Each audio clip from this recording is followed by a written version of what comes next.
sensual, sensual, eso me va a matar.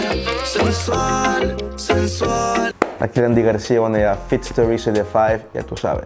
Yes, I, ici 4Y pour The Five, Fit Story. Nouveau concept, bien vu. J'ai comme une impression de déjà vu. Seul à deux, on n'a pas besoin de le raver. Hypnotisé quand je l'ai revu. On a choisi cette vie. Dum dum, dale como un déjà vu. Tu soy crocante como un ferrero. Tu cuerpo me vuelve loco. Y ahora quiero un poquito. Alors, lundi, on s'est connus depuis moins d'un an, là. C'est moins d'un an. Bro, Forcé, je l'ai connu durant le confinement. Durant l'été, en fait, on a commencé à se réunir avec Strikey. Donc, j'ai connu Forcé, puis j'ai dit, oh bro, comme il faut que je fasse un featuring. Puis j'ai dit, oh bro, je t'emmène à Toronto, on est parti dans le délire. J'ai répondu à ta question, frère. Un poco, c'est quelque chose que nous, Latinos, on utilise beaucoup régulièrement dans tous les jours. Je te jure, il n'y a pas une journée où je dis pas un poco. J'ai ma perception des choses. Mais Lundi aussi, il a sa perception. Parce que lui, il dit, oh, on est des cuisiniers, et puis on met nos ingrédients, tu vois. Tu comprends ce que je veux dire? Comme par exemple, bro, tu vas manger quelque part, puis te préguntent, ils te demandent, bro, est-ce que tu veux un peu de sauce? Comme un poco, un petit peu. Dans le fond, j'adhère à ça.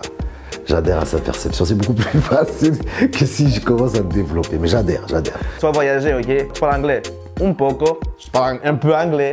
Tout le monde dit ça, bro. Dans toutes les cultures, on dit ça. Avec, je dis comme, tu sais quoi, on va amener ça un poco, puis on va faire un beat, là. Oui. On est des cuisiniers en chef. Et puis, voilà, on met un peu de marocanité, un peu de latinerie, tu vois.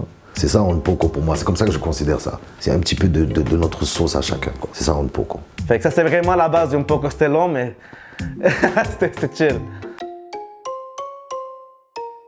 Non, mais quelle question. Celui qui va faire de la musique sobre, il est fort. J'aspire un jour à faire ça.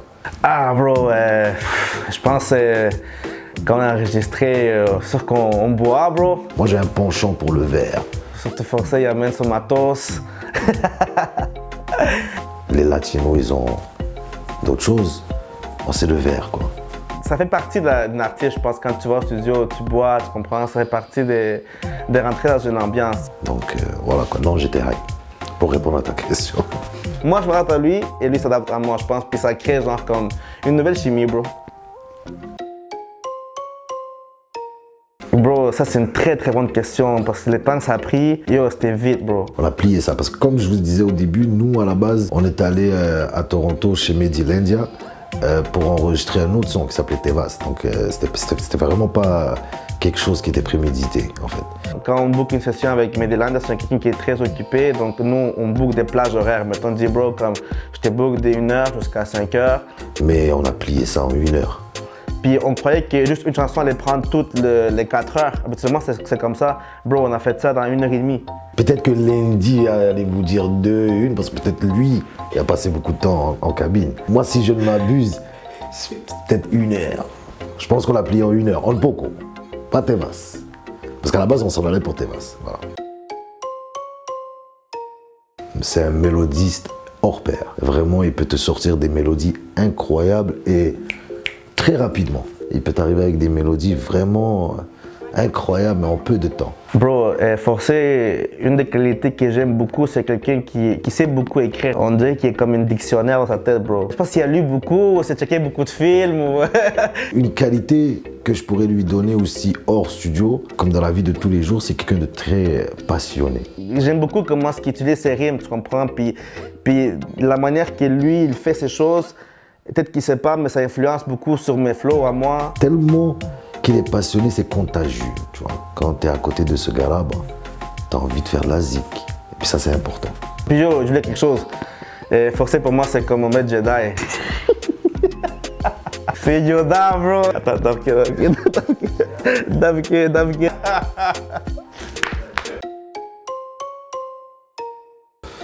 Non, la compétition, malgré qu'elle est saine, on la calcule pas. On calcule pas ça en studio. Nous, on pense plus chanson. C'est pas individuel. Comme moi, je suis quelqu'un à la base qui aime beaucoup challenger.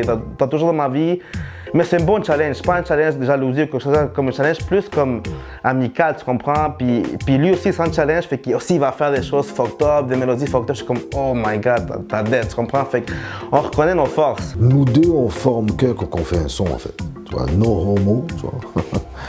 Mais on forme qu'un. On pense vraiment plus à la chanson en général, parce que de toute façon, on est tous les deux dessus, donc c'est sûr qu'on doit pousser de la même manière. Tu comprends ce que je veux dire? Parce que s'il buzz, moi je buzz.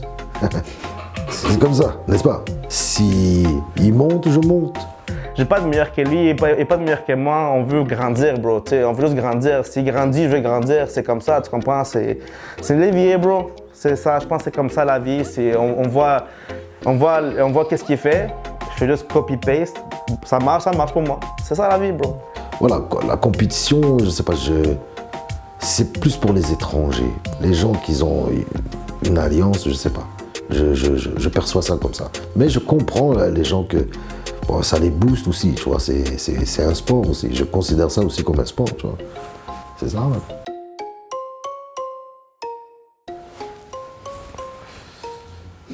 Les plus fous.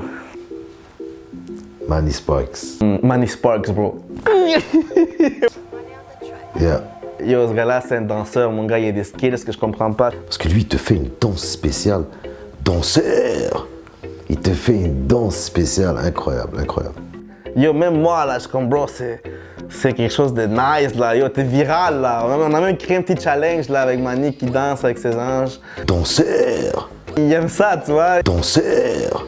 Il faut que, yo, si tu peux le montrer live, bro, tu fais un découpage, tu montres Manny en train de danser comme ça, bro, tu vas comprendre c'est quoi le vibe, là. Danseur! Il a gagné, hein. Il a gagné du mec le plus fou, mec, en studio, frère.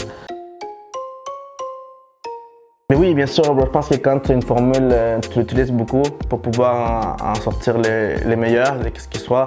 Et donc là, on prépare un EP. Nous, on appelle ça un mixtape dans le temps. C'est avec peut-être 5 à 6 chansons avec Forcé. Et on va essayer de faire des collaborations avec d'autres artistes et pour pouvoir créer plus de variétés, créer plus de couleurs. Mais pour le moment, on a décidé d'appeler ça Dulce Vida. Tu as l'embarras du choix dans l'EP qu'on va faire. Puis ça parle de tout, ça parle de joie, ça parle de tristesse. Donc ça va être une aventure, bro. Je pense que comme quand tu fais un album ou un EP, c'est que tu amènes ton auditoire à une aventure, connaître par nos expériences et se sentir identifié aussi avec les histoires. Fait que oui, on prépare quelque chose de très très puissant. Dis-toi que tout ce qu'on a fait ces derniers mois, ça a résulté à un hippie en fait, tu vois, qui va s'appeler Dulce Vida. Et voilà, comme tellement qu'on est, tu sais, la chimie passe, c'est que la rapidité, tu sais. Bientôt on rebouge à Toronto pour une dernière fois pour clouer tu vois, pour clore le chapitre en fait, aussi rapide que ça. Donc, action, réaction, c'est très important dans le processus de création et tout ça, c'est d'une importance capitale. On a choisi cette